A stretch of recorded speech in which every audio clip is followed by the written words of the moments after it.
अवैध धर्मांतरण का गिरोह चलाने वाले जलालुद्दीन उर्फ छांगुर बाबा की आलीशान कोठी पर पिछले 3 दिनों से लगातार बाबा का बुलडोजर गरज रहा है। इस दौरान कई ऐसी चीजें बरामद हुई हैं जो हैरान कर देने वाली हैं। कोठी से शक्तिवर्धक दवाइयां, विदेशी मसाज ऑयल बरामद हुआ है। जांच में छांगुर बाबा के बैंक अकाउंट से 100 करोड़ से ज्यादा के लेन देन का भी पता चला है। इसके बाद प्रवर्तन निदेशालय यानी कि ईडी ने मनी लॉन्ड्रिंग के तहत जांच भी शुरू कर दी है। बलरामपुर के उतरैला क्षेत्र के मधेपुरा गांव में छांगुर बाबा ने 3 करोड़ रुपए में भव्य कोठी बनाई थी। प्रशासन के 8 बुलडोजर लगातार इसे ढहाने की प्रक्रिया में लगे हैं। कोठी के बेडरूम से शक्तिवर्धक दवाइयां, विदेशी तेल, शैम्पू, साबुन, फ्लोर क्लीनर बरामद हुआ है। इसके अलावा 80 बुटीक की एक बिल बुक भी बरामद हुई है जो छांगुर बाबा के अवैध कारोबार से जुड़े लेन देन की ओर इशारा करती है। कोठी की ऊंची दीवारों पर कटीले तारों में बिजली का करंट और धार्मिक किताबों के साथ एक सीक्रेट रूम का भी खुलासा हुआ, जिसने अवैध धर्मांतरण के शक को और पुख्ता कर दिया है। ये कोठी ग्राम प्रधान की जमीन पर अवैध तरीके से बनाई गई थी और इसमें 70 से ज्यादा कमरे थे, जिनमें से 40 कमरों को अवैध घोषित किया गया है। प्रशासन ने बताया कि कोठी का निर्माण 3 बीघे की जमीन पर हुआ था, जिसके लिए मई और जून 2025 में 3 नोटिस जारी किए गए थे, लेकिन कोई जवाब न मिलने पर ध्वस्तीकरण शुरू कर दिया गया।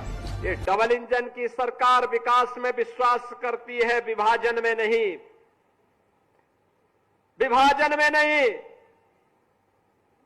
ये विभाजन करने वाले लोग वे हैं, बहन और भाइयों, जिन्होंने विकास तो परिवार का किया, लेकिन जाति के नाम पर, क्षेत्र के नाम पर, भाषा के नाम पर बांटने का पाप भी किया है।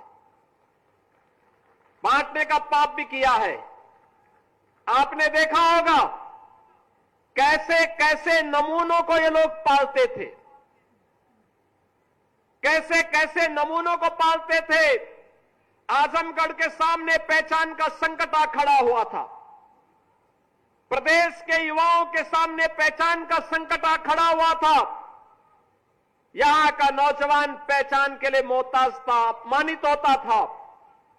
आज उत्तर प्रदेश का नौजवान देश के अंदर कहीं जाएगा, देखने वाले के चेहरे पर चमक आ जाती है। उत्तर प्रदेश के नाम से एक चमक पैदा होती है।